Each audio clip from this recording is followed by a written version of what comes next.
சொல்லுங்க, கேளுங்க. ஆண்டவரே, என்னை நீர் உணர்த்துவீராக ராஜா. கவனிங்க, தாவீதை குறித்து வேதம் சொல்லுகிறது, தாவீது ஆண்டவருக்கு விரோதமான ஒரு பெரிய பாவத்தை அவன் பண்ணிட்டான். ஒரு பெரிய தப்பை அவன் செஞ்சாச்சு. அந்த தப்பை மறைக்கிறதுக்காக தப்பு மேல தப்பு பண்ணியாச்சு. இப்போ அவன் மேல் ஆண்டவருடைய கோபம் இருக்குது. ஆனா என்ன இல்லை அப்படின்னு சொன்னா, தான் செய்த தவறை குறித்து அவனுக்கு உணர்வே வரல. அவன் எப்பவும் போல அவனுடைய வேலையை செய்து கொண்டிருக்கிறான், எப்பவும் போல அவன் ஊழியம் செஞ்சுட்டு இருக்கிறான். அதை குறித்து எந்த டிஸ்டர்பன்ஸும் இல்லை. ஆனா கர்த்தர் என்ன செய்கிறார் என்றால், ஒரு ஊழியக்காரனை கர்த்தர் அனுப்பி ஆண்டவர் ஒரு சம்பவத்தை சொல்லி அவனை இப்ப என்ன பண்றார் அப்படின்னு சொன்னா, நீ பண்ணினது தப்பு அப்படின்னு உணர்வடைய பண்ணுகிறார். அந்த உணர்வு வந்த உடனே அதுவரையும் தான் செய்தது நியாயம் என்று நிரூபித்தான். அதுவரைக்கும் அந்த பாவத்தை குறித்து அவனுக்கு ஒரு பிரச்சனையும் அவனுக்கு இல்லை, அதை குறித்து அவன் யோசிக்கவே இல்லை. ஆனா அந்த உணர்வுன்னு ஒன்று வந்த உடனே தேவனுடைய சமூகத்தில் போய், தேவனே, சுத்த இருதயத்தை என்னிலே சிருஷ்டியும், நிலைவரமான ஆவியை உள்ளத்திலே புதுப்பியும். இதோ உள்ளத்தில் உண்மை இருக்க விரும்புகிறீர், அந்த கரணத்திலே ஞானத்தை எனக்கு தெரியப்படுத்துவீர். நீர் என்னை ஈசோப்பினால் கழுவி சுத்திகரியும், அப்பொழுது நான் சுத்தமாவேன் என்று கர்த்தர் சமூகத்தில் போய் உபவாசம் இருந்து கெஞ்சி ஜெபிக்கிறான். நான் நம்புறேன், ஆண்டவர் மறுபடியும் உங்களை தூக்கி எடுக்க போறார். மறுபடியும் ஆண்டவர் உங்களை நடத்த வல்லவராக இருக்கிறார். மறுபடியும் நீங்கள் ஜெபிக்க போகிறீர்கள். மறுபடியும் கர்த்தர் உங்களை ஊழியம் செய்ய கர்த்தர் வைக்க போகிறார். ஆனா அதற்கு என்ன தேவை அப்படின்னு சொன்னா, கர்த்தாவே, நான் ஏன் விழுந்தேன், நான் ஏன் பின்மாறி போனேன், ஏன் என்னுடைய ஜெபம் தொலைஞ்சிருச்சு, ஏன் மறுபடியும் என்னால் இந்த மாதிரி வாழ முடியலன்ற அந்த உணர்வுள்ள இருதயத்தை தாருங்கன்னு கேட்கும் போதே நான் நம்புறேன், உங்களுக்கு முன்னாடி கர்த்தர் அதை கொண்டு வந்து நிறுத்துவார். நீங்க அதை பார்ப்பீங்க. உடனே நீங்க கர்த்தர் சமூகத்தில் ஒப்பு கொடுத்து, கர்த்தர் என்னை உணர்வுள்ளவனாய் மாற்றினதற்காக நன்றி, ஹல்லேலூயா. அப்படியே கைகளை மேல உயர்த்தி ஏசப்பாட்ட ஒரு ஜபமாய் செய்ய போறோம். ஆண்டவரே, என்னை உணர்த்துகிறவர், என் பிள்ளைக்கு ஒரு உணர்வுள்ள இருதயத்தை கொடுங்க ஆண்டவரே, என்னுடைய மகனுக்கு ஒரு உணர்வுள்ள இருதயத்தை கொடுங்க ஆண்டவரே. தகப்பனே, அந்த காரியத்தை குறித்து நான் என்னுடைய மனசுல சஞ்சலப்படுறதை விட, கர்த்தாவே, நான் ஏன் இது என் வாழ்க்கையில நடந்துச்சு, இப்பொழுது அந்த உணர்வுள்ள இருதயம் எனக்குள்ளே ஒரு ஆவியானவர் இருக்கணும், என்ன ஒரு ஆவியானவர் வழி நடத்தணும். எனக்கு ஒரு உணர்வுள்ள ஆவியானவர் என்னை வழி நடத்த போகிறதற்காய் ஒரு உணர்வுள்ள ஒரு இருதயத்தை கர்த்தர் எனக்கு தரப்போகிறதற்காக நான் மரணம் வரைக்கும் எனக்கு ஒன்று தேவை. தேவனே, என்னை உணர்த்துகிற ஆவியானவர். கைகளை அசைத்து ஒரு ஹல்லேலூயா சொல்லலாம். ஆண்டவர் உங்களை உணர்த்துவதை நினைச்சு, அந்த மனசாட்சி உங்களை பாதிக்கிறத குறித்து, மனசாட்சி நீ தப்பு பண்ணிட்டேன்னு சொல்லுகிறத குறித்து நீங்க ஒரு நாளும் வருத்தப்படக்கூடாது. நீங்க என்ன படணும் அப்படின்னு சொன்னா, சந்தோஷப்படணும். சிலர் அப்படிதான் சொல்லுவாங்க, நான் ஏன் தான் கிறிஸ்தவனா மாறினோ, நான் ஏன் தான் ஆண்டவரை தேடினோ தெரியல, என்ன தப்பு பண்ணாலும் எனக்கு மனசாட்சி அடிச்சுக்குது, என்ன தப்பு பண்ணாலும் எனக்கு ஒரு குற்ற உணர்வு வந்துடுது. நான் நம்புறேன், கர்த்தர் தாம் நேசிக்கிற புத்திரனை கடிந்து கொண்டு சிட்சிக்கிறார். ஆண்டவருடைய அன்புக்குள்ள இருக்கிற வரைக்கும் எந்த அசுத்தமும் உங்களை தொட முடியாது. ஆண்டவருடைய அன்புக்குள்ள இருக்கிற வரைக்கும் உங்களுக்காக ஆயத்தம் பண்ணப்பட்டிருக்கிற பரலோகத்துல நீங்க கடந்து போங்க. எனக்கு தண்டனை கிடைச்சா கூட பரவாயில்ல, எனக்கு மனசரட்சியில குறுத்துனா கூட பரவாயில்ல, ஆண்டவரே, நீங்க அந்த உணர்வுள்ள இருதயத்தை மட்டும் எனக்குள்ள இருந்து எடுத்து போடாதீங்கப்பா. ஆமென்.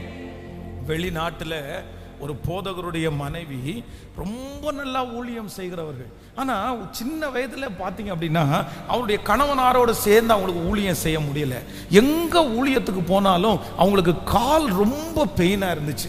அவங்க 1 மணி நேரம் நடந்தாங்கன்னா வீட்டில் படுத்தா அவங்க காலை அமுத்தி விடணும், அவங்க காலில் எண்ணெய் போடணும், அவங்களால அடுத்து வேற எந்த வேலையுமே செய்ய முடியாது.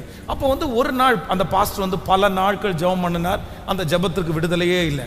அப்போ ஒரு நாள் அந்த பாஸ்டர் சொன்னாராமா, இல்லை உன் மேலே ஏதோ ஒரு நீதி கேடு ஒன்று இருக்கிறது மாதிரி நான் நினைக்கிறேன், அதனால நீ ஆண்டவரிடத்துல கேளு, இந்த கால்வலி எதனால வருது, ஏன் இதை அனுமதிச்சிங்க, நீ ஆண்டவர்கிட்ட கேளு, கண்டிப்பாக ஆண்டவர் உன்னை உணர்த்துவார் அப்படின்னு அவர் சொன்னாராமா. அப்போ ஒரு நாள் இவங்க ஜெபிக்கும் போது என்ன இவங்களுக்கு ஆண்டவர் ஞாபகப்படுத்தி இருக்காருன்னா, சின்ன வயசில் பார்த்தீங்கன்னா அந்த டைமில் அந்த நாட்டில் ரொம்ப பேஷனாக இருந்தது என்ன அப்படின்னா,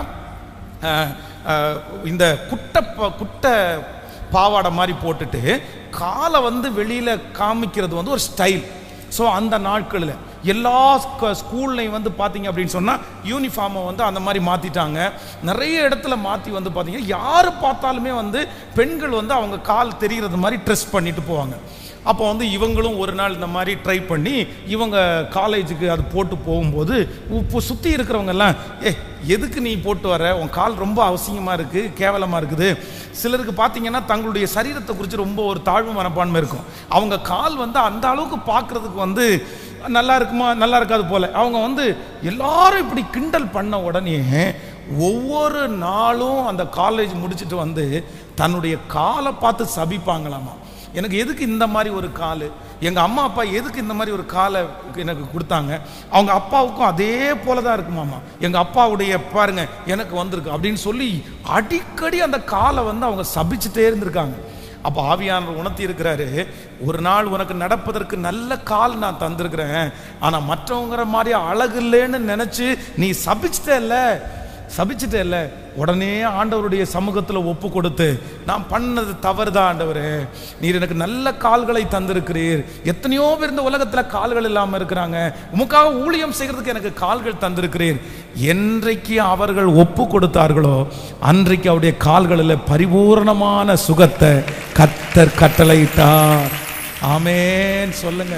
வாலிப தம்பி தங்கச்சி, நீ ஆண்டவரிடத்தில் ஜெபிக்க வேண்டியது ஒன்று என்ன அப்படின்னு சொன்னா, ஆண்டவரே எனக்கு என்ன தாரும் அப்படின்னு சொன்னா, எனக்கு உணர்வுள்ள ஒரு இருதயத்தை. கேட்கல, சத்தமா சொல்லுங்க. அப்பா அம்மாவை ஏதோ ஒரு கோபத்தில் திட்டிட்டியா, அப்படியே மறந்துட வேணாம். ஆண்டவரே என்னை ஞாபகப்படுத்துங்க, ஆண்டவரே என்னை உணர்வுள்ளவன் ஆக்குங்க ஆண்டவரே. அப்போ உன்னுடைய வாய் போய் என்ன கேட்கும் அப்படின்னு சொன்னா, கண்டிப்பாக மன்னிப்பு கேட்கும். ஹல்லேலூயா. நறுங்குண்டதுமான இருதயத்தை என் கர்த்தர் ஒரு நாளும் புறக்கணிக்கவே மாட்டார். ஹல்லேலூயா. என்னுடைய தேவன் எனக்கு உணர்வுள்ள ஆவியை கொடுக்கிறவர். ஆமென். யோசேப்பை போல நான் நீதிமான் இல்லை, ஆபிரகாமை போல உங்களை தேடவும் இல்லை, ஆனா நீங்க எனக்கு இரக்கம் செய்கிறதற்கு வல்லவர். இன்றைக்கு இந்த மாதத்தினுடைய ஃபர்ஸ்ட் டே என்னை மறுபடியும் நீங்க எடுப்பீங்க, என்னை மறுபடியும் நீங்க நிறுத்துவீங்க. ஆனா ஏன் எதுக்காக இப்படி நடந்துச்சுன்ற அந்த உணர்வுள்ள ஒரு இருதயத்தை இப்போ இந்த சர்ச்சை முடிச்சுட்டு நீங்க வீட்டுக்கு போகிறதுக்குள்ள, இந்த செய்தியை கேட்டு நீங்க முடிக்கிறதுக்குள்ள நான் நம்புறேன் ஆண்டவர் உங்களோட பேச ஆரம்பிப்பார், ஆண்டவர் உங்களோட சொல்ல ஆரம்பிப்பார். அப்பொழுதெல்லாம் ஆண்டவருடைய பிள்ளைகள் அதை விட்டு கொடுக்கக்கூடிய ஒரு கிருபையை கர்த்தர் கிருபையாய் தருகிறவர். நன்றி அப்பா, நன்றி. நானாகவே வந்திருக்கிறேன்,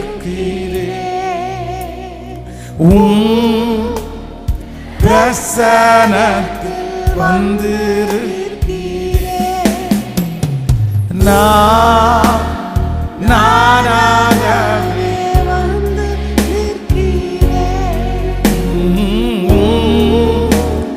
பிரசன்னத்தில் வந்து சொல்லுவோம், நீர் என்னை என்று, நீ என்னை ஏற்றுக்கொள்வீரா, ராகியம் சேர்த்து கொள்வீரா.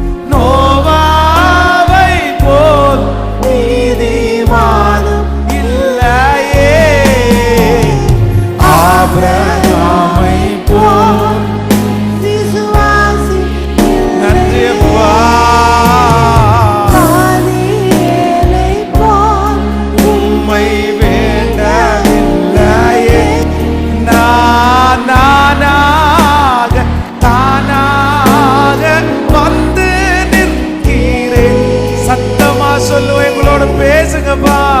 நானாக தானாக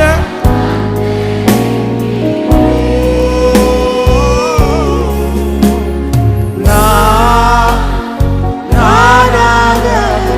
வந்து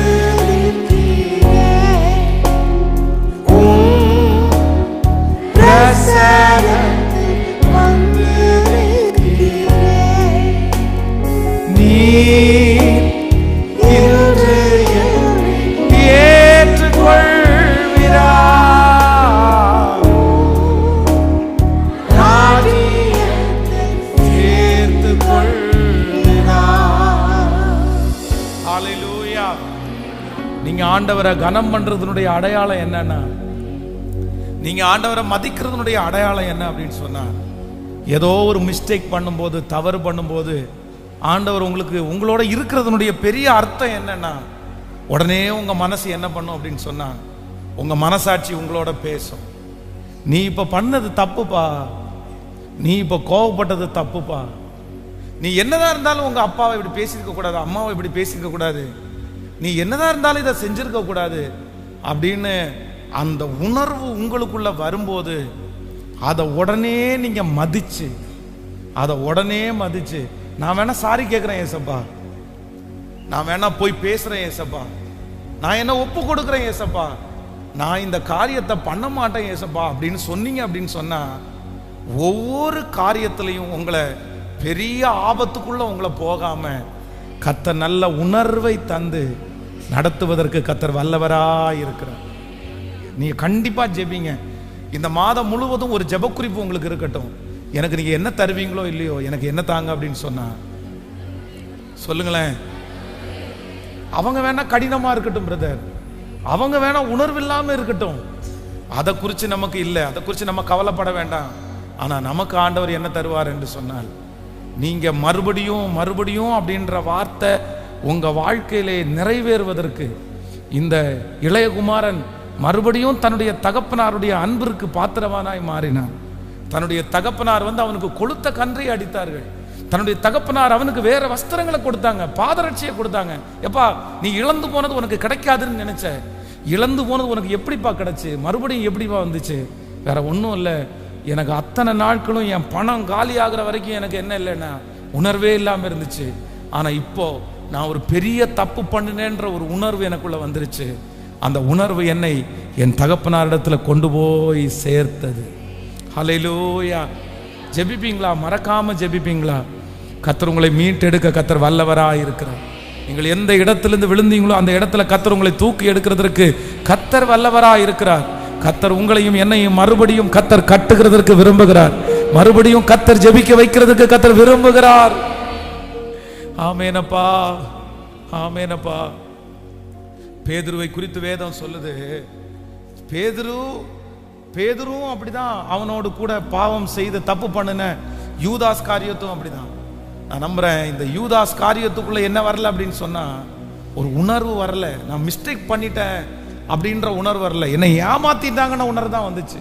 ஆனா பேதுருக்கு என்ன வந்துச்சு அப்படின்னு சொன்னா, அந்த கோழி அந்த கூவும் போது, சேவல் கூவும் போது இவனுக்கு என்ன தோணுச்சு அப்படின்னு சொன்னா, நம்ம நினைக்கலாம் எதேர்ச்சியா கோழி அந்த சேவல் கத்துதுப்பா, அதுக்கு ஆண்டவர் சொன்னதுக்கு சம்பந்தமா இப்படியே ஸ்கிப் பண்ணி போடலாம். ஆனா பேதுரு அந்த சேவல் கூவும் போது அதை என்னவா எடுத்துட்டான் அப்படின்னு சொன்னா, ஒரு பெரிய எச்சரிப்பா எடுத்துட்டான்.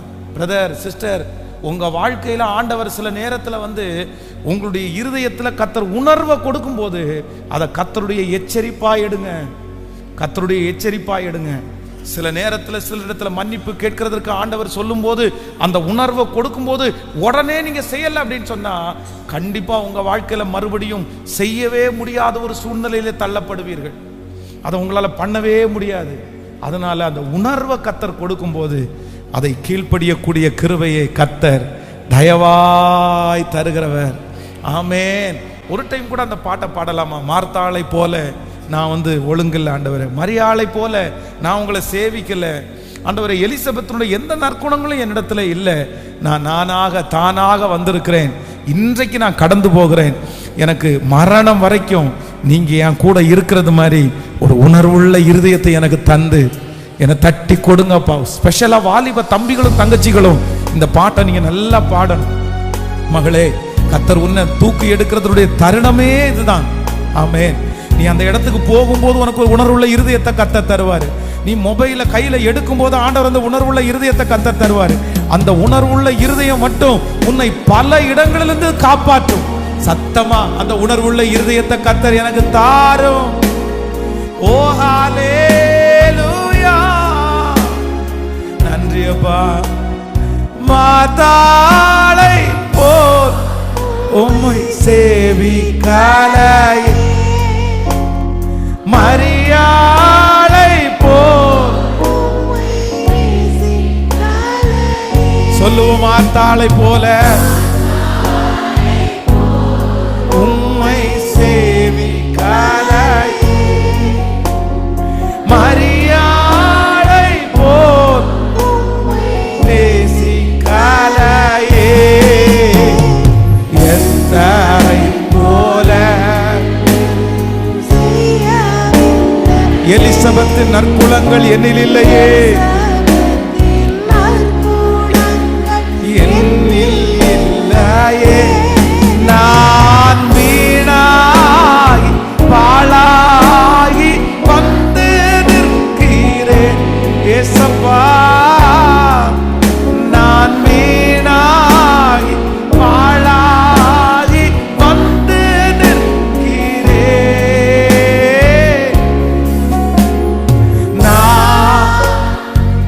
நானாகவே வந்து நிற்கிறேன். ஓ ஹalleluya, பிரசன்னத்தில் வந்து கைகளை உயர்த்தி நீர் என்று என்னை இயேசுவே, உங்க பிரசன்னம் உங்க மகிமைகளை முழுவதுமாய் தொடட்டும் ஆண்டவரே.